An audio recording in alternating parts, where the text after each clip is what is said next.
Okay, so we're talking now about the 4 components to channeling and clearing emotions. And we kind of already went through some of this section in the video above, so I'm not going to read through everything here for you. But what I want you to understand is that when we are releasing negative emotions, we can feel really bad afterwards, right? There's repercussions we face. And if we're thinking about the topic of anger, it doesn't always have to be a negative effect. When we're releasing anger, it could be that impetus to change unhealthy situations and to bring problems into conscious awareness to a solution, so solutions can be found, right? That's the goal of anger, okay? But when we have medium or intense anger and it wants us to have this explosive energy, right, we have a choice there too. We don't have to be explosive in anger, but we do need to be explosive in something, right? So this is what Caryoln Mein has been working on and what she's developed in this releasing emotional patterns with essential oil is the other side, like a parallel emotion that gives our body the release of this energy that we've built up, okay? And so what she suggests is that we can have a positive expression of this explosive energy, and that's laughter. And who doesn't love to laugh, right? Laughing is contagious. So, next time you're angry, put something on that makes you laugh, or think about something that can just bring a smile to your face and allow you to giggle, right? Because that gets that energy out of the body. It allows that energy to flow somewhere and to flow out and through you, which is what we want. So when we're talking about channeling and clearing emotions, we're not talking about how are we getting to the softer side of the emotion, because at this point we're operating with the understanding, the assumption that you have too much, and it would be too hard to get you to connect with the softer side and to actually move and flow with the emotion. So we're more concerned with getting this emotion out, letting that energy be expressed through a parallel but opposite positive expression, okay? So when we're able to feel both sides of an emotion, this negative side that's bringing us here, and then this positive parallel opposite side, okay, we have a choice to hold the emotion or to release the emotion, right? So if we are thinking about something that's really funny after we've been mad, we can laugh and let it out, or we can hold it and just know that was really freaking funny, right? And now it's positivity that we're holding, not this negative suppression, yucky, heavy burden, okay? So we've shifted it, we've transformed it into something good, okay? So in order to channel and clear these emotional patterns that you're going to be working with, or you're going to be choosing to work with one of them, right? We have to be aware of the pattern. We have to be aware how it arises, and we have to bring this emotion to our attention. So we can't just say, oh yeah, it sounds really good to clear, frustration. That's a good thing to do, without saying, oh man, yeah, I was at the gas station today and, waiting my turn because it was full, and then this idiot just freaking zipped in and took my spot before I could move, because I was being patient and giving the person who was leaving plenty of space to leave. And then, dude, what the heck? That was so frustrating because, now I'm going to be late, right? So if we don't tap into where we felt that, and then we can say, yeah, and why am I frustrated? Well, you know what? I've been late every day this week because something has come up and it's really getting on my boss's nerves, and they're really, starting to put pressure on me, and I don't want to write up. I don't need that in my life right now. And then you kind of follow the rabbit trail, right? You kind of follow those nuggets, and you see where it leads, and you see this pattern of frustration, or this pattern of exhaustion, or this pattern of entitlement, or this pattern of remorse in your system, right? So we have to be aware of the pattern, okay? And then we have to be aware and see it in a different way, right? So that's how we've perceived this pattern of behavior within us, but we have to be willing to look at it in a different way, and Caryoln Mein calls this the way out, okay? And this is also linked to positive affirmations, right? So even though this is really frustrating and I'm frustrated, I don't want to stay frustrated.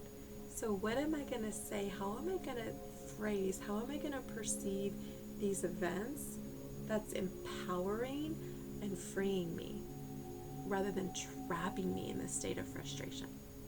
Okay?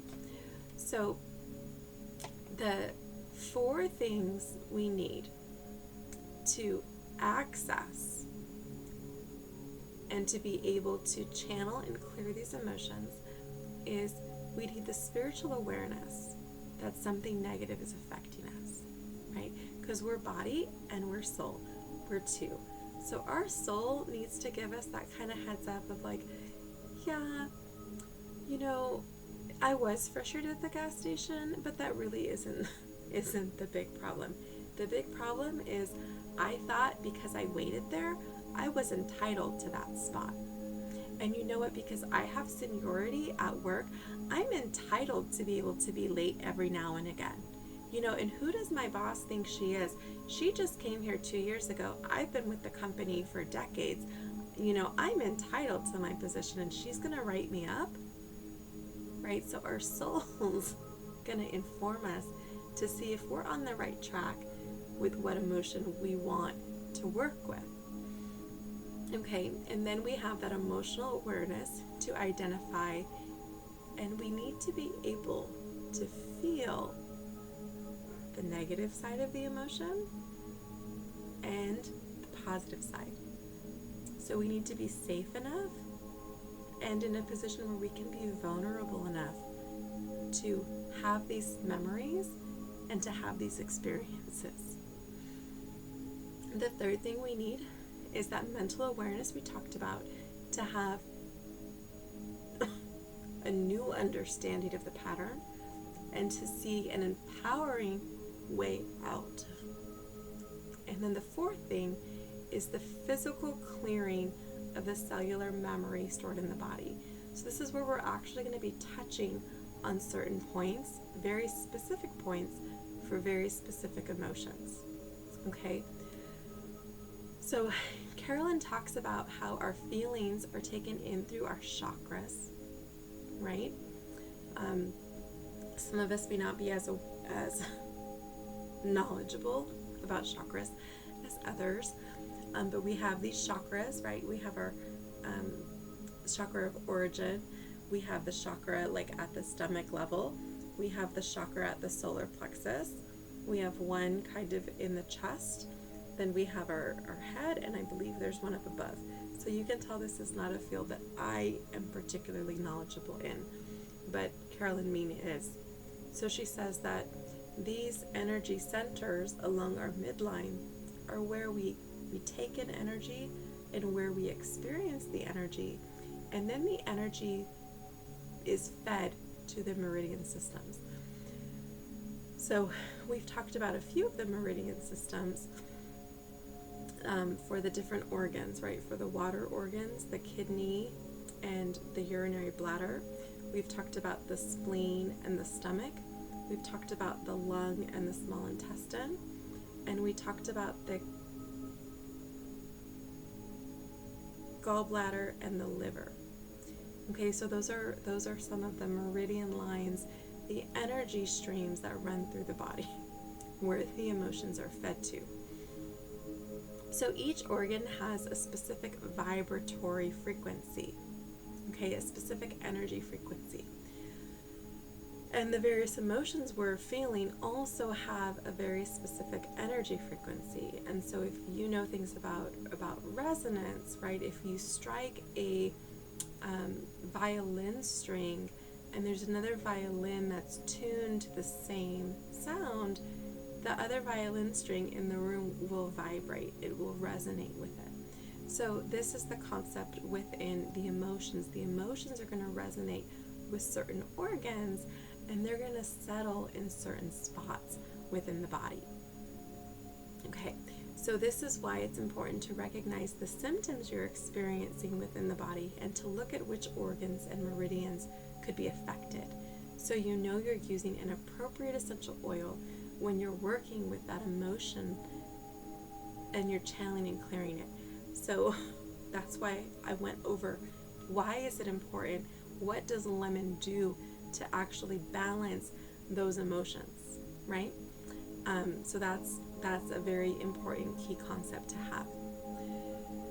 When we know then that our bodies are holding these emotional patterns, okay, and they hold it regardless of if we're aware, like I had mentioned, it could be something that happened decades ago, okay, and we're not even aware that it affected us, but our body is, because it's still right here, it's held in all the different areas, okay? So oftentimes our first indication that there's a problem is we experience pain. And we can experience a physical pain or an emotional pain or both together. And one thing as a aromatherapist we want to be cognizant of is a lot of physical problems have an emotional component to it. Okay, we have emotions associated with pain, associated with medical conditions, associated with injury, and sometimes our emotions can cause these symptoms in and of themselves. So, and when I was talking about something happening years and years and years and years ago, that emotion could be trapped in your body and you're not aware that you need to clear that pattern. But when you see, hey, there's a spot right here, and oh, if I push here, ooh, that is sore. That's kind of strange. Hey, what is this spot? What emotion does that correspond to? And then you have awareness that, hey, that could possibly need clearing and channeling. I don't know when it happened, but hey, I'm going to give myself that time. I'm going to give myself this practice to release these things that are stored, that are trapped, because I don't need them anymore. Okay, so that's enough of that. We'll see you in just a little bit, and we're going to talk about the basic steps to channel and clear the emotions, and then you're going to be on your way to select the emotions you particularly want to work with.